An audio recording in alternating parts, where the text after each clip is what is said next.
morning mga idol. Good morning po sa ating munting manukan, no?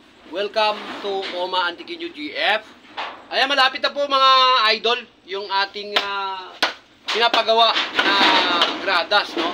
So napakalaki mga bossing yan, no? Yung dating kubo ko rito, no? Ngayon, pinalakihan na. Ayan, bumabakbak dyan si Putragis at saka si Portuguese. Oh. Ayan mga idol. Ayan. Ngayon mga idol, dahil sa medyo malapit na, lalagyan na ng yero yung palibot nito. Aayusin lang. Pagkatapos mamaya-maya mga idol, marami yan sila. At nagluluto nga pala tayo mga idol ngayon. Ano kaya ang pananghalian natin? Panuorin natin ito mga idol. Dito tayo sa kubo. Kubo tayo dito. Ito sa kubo. Dito mga boss, pasensya na kayo sa kubo ko. Medyo magulo pa. Kasi naayos ko yung lahat, no?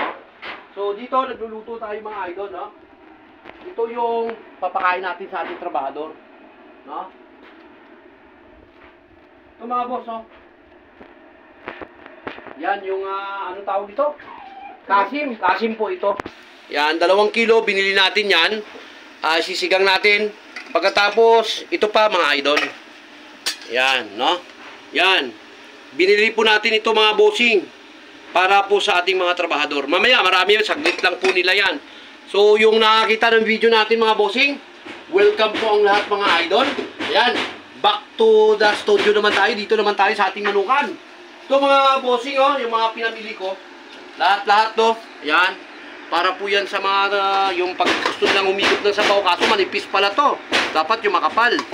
No? Pero it's okay lang. No? Yun. So ito, patapos na rin ito mga bossing yung ating project, no?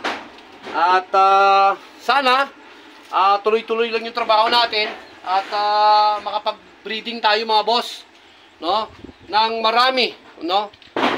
Kung sakasakali mang alanganin na kasi September kasi kailangan makapag-breeding na tayo at makapagpapisa na dapat. But it's okay, yung second batch ng early bird tayo kung sakasakali kasi handa pa natin yung mga alaga natin mga idol. God bless at enjoy lang mga idol.